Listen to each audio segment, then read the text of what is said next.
SE dengan NPM 2021-14539.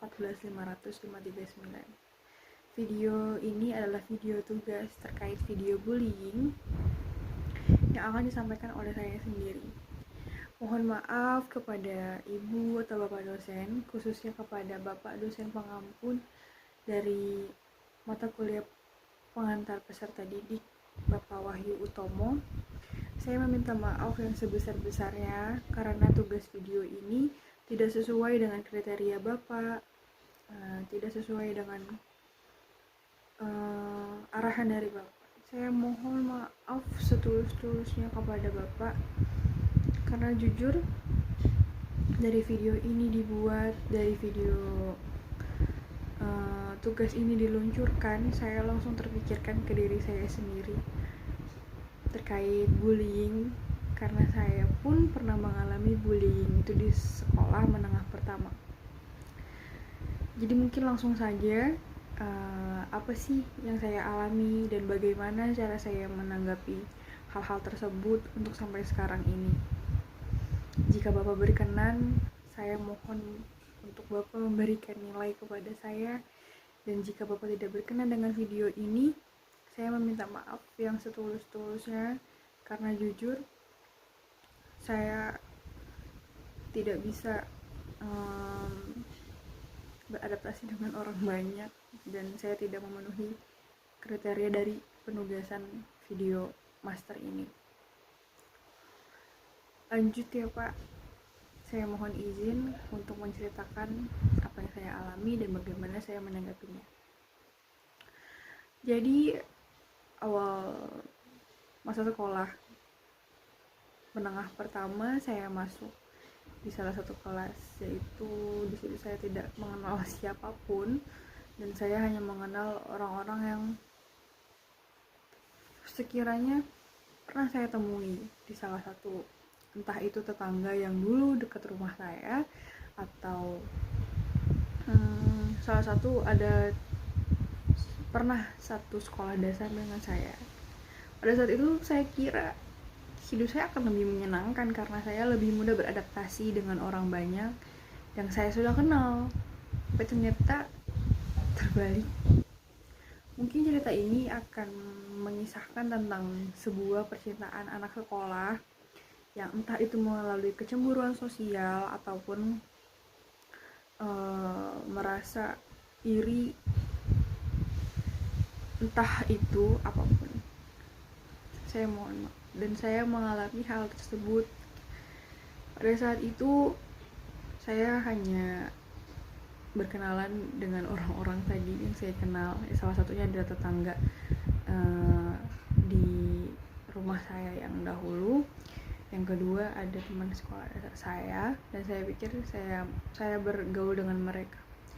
Sejauh itu semuanya lancar. Namun ketika pada saat semester pertengahan, saya mulai, pada saat itu saya sedang duduk sendirian. Saya didekati oleh teman saya pikir dia ingin berteman ya sebagaimana halnya orang-orang, karena masih SMP. Mungkin mereka banyak yang, tapi lelaki ini adalah lelaki yang banyak disukai oleh perempuan-perempuan di kelas itu. Jadi mungkin mereka merasa iri atau bagaimana, saya tidak tahu. Pada saat itu saya diamin, saya tidak diajak bicara, saya diacuhkan, saya dikucilkan,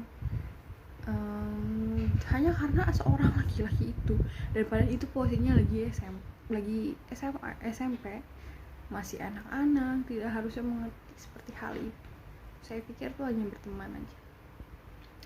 Kemudian pada saat itu ada orang yang mengompor-ngompori teman lain saya, dan suatu ketika saya sedang duduk sendirian di kelas. Saya tengah memakan bekal yang saya bawa,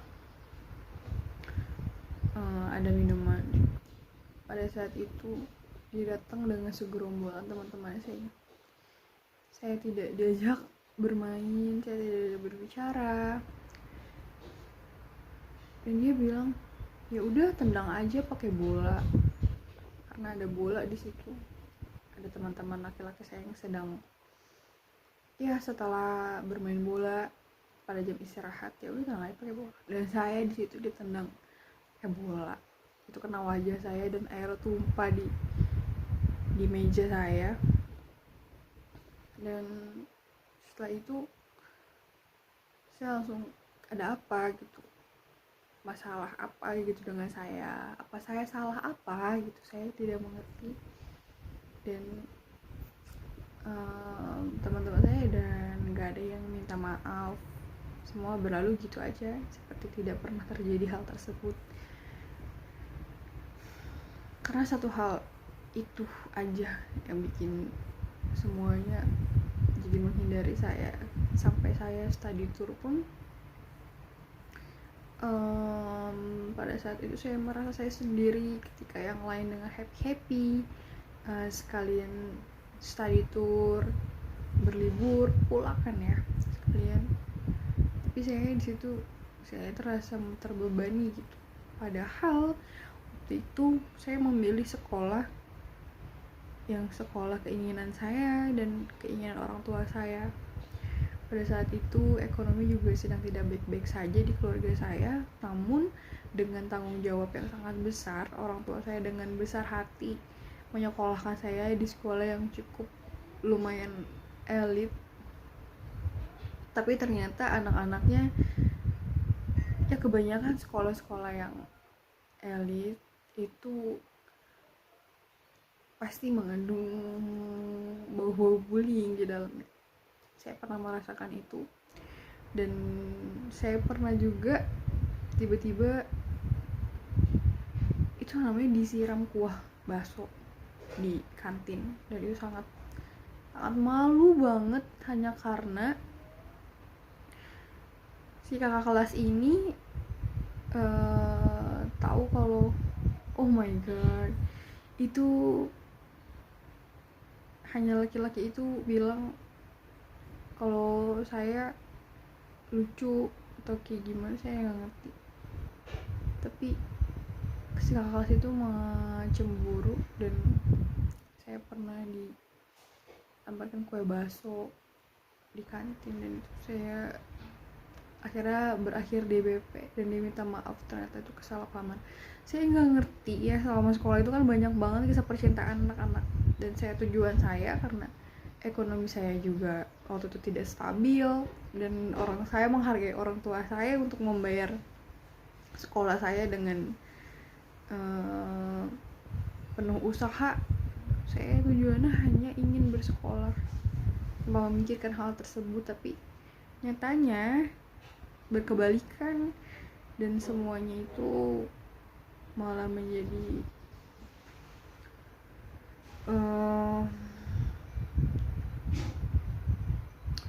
untuk ketahanan diri saya juga sih. Jadi sampai saat ini saya memilih berteman dengan orang bukan dalam artian yang ekonomi atau yang lain sebagainya, tapi memilih dalam artian apakah saya akan bahagia dekat mereka, apakah saya akan merasa aman dekat mereka, apakah saya akan baik-baik saja, apakah mereka akan membela saya ketika saya mengalami hal-hal tersebut lagi. Ya itu di luar itu, semua ada di pikiran saya. Makanya saya mulai selektif untuk memilih teman dan mulai memperbaiki diri sendiri. Dan alhamdulillahnya ketika saya menjalani itu semua, saya mengubah pola hidup saya mengubah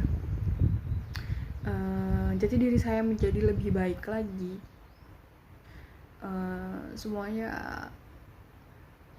berakhir dengan apa yang saya punya sekarang, dan berakhir baik-baik saja. Dan saya mempunyai sahabat-sahabat yang emang benar-benar menjadi suatu kekuatan bagi diri saya sendiri untuk menjalani semuanya. Kurang lebihnya seperti itu. Dengan hal-hal yang saya pernah alami, saya lebih bisa membaca karakter seseorang, dimulai dari ucapan, gimik wajah, gerak-geriknya dan sebagainya sih yang bisa saya lihat. saya akan bisa melihat orang itu baik untuk saya atau tidak. Jika tidak, saya akan terus menjauhkan dia. Dalam artian bukan saya tidak mau berbicara dengan dia, tapi dalam artian saya tidak mau berurusan dengan orang yang akan menyusahkan saya ke depannya. Kurang lebihnya seperti itu. Dan saya yakin juga orang-orang yang pernah mengalami bullying akan merasa seperti itu. Untuk orang-orang yang pernah ada atau pernah masuk ke dalam bullying atau yang pernah menjadi pelaku bullying, saya harap kalian tidak melakukan itu, karena sangat berat konsekuensinya bagi orang yang terkena bullying. Sampai saat ini pun akan merasa jauh trauma, mungkin akan lebih hati-hati lagi untuk nantinya bertemu orang-orang seperti kalian, para pembuli. Sebenarnya ini tidak keseluruhan saya ceritakan, saya hanya menceritakan hanya intinya saja. Ya, intinya saya pernah merasakan itu, saya pernah dibullying ya, dikucilkan, nggak punya teman, dan terus saya nggak enak banget. Kalau dibilang masa-masa sekolah itu masa-masa tersulit saya di situ. Pada saat itu juga setelah saya mengalami bullying, saya kehilangan orang tua saya, dan itu semuanya terasa berat banget bagi saya. Kurang lebih seperti itu. Jadi untuk kalian yang para korban, tetap semangat. Para korban bullying, jangan memikirkan hal-hal yang lalu. Kita harus bertuju ke depan, bagaimana caranya kita menjadi lebih baik lagi, dan tunjukkan pada mereka kalau kita bisa melalui itu semua tanpa usikan dari mereka. Mereka juga belum tentu akan ada yang berhasil, karena dengan ulah mereka sendiri. Kalian bisa karena kalian ingin. Kalian pasti bisa melalui semuanya. Tunjukkan, fokuskan semuanya hanya kepada hal-hal yang penting, jangan hal-hal yang tidak penting. Kurang lebihnya dari saya seperti itu. Mohon untuk Bapak Wahyu Utomo selaku dosen pengampun peserta didik,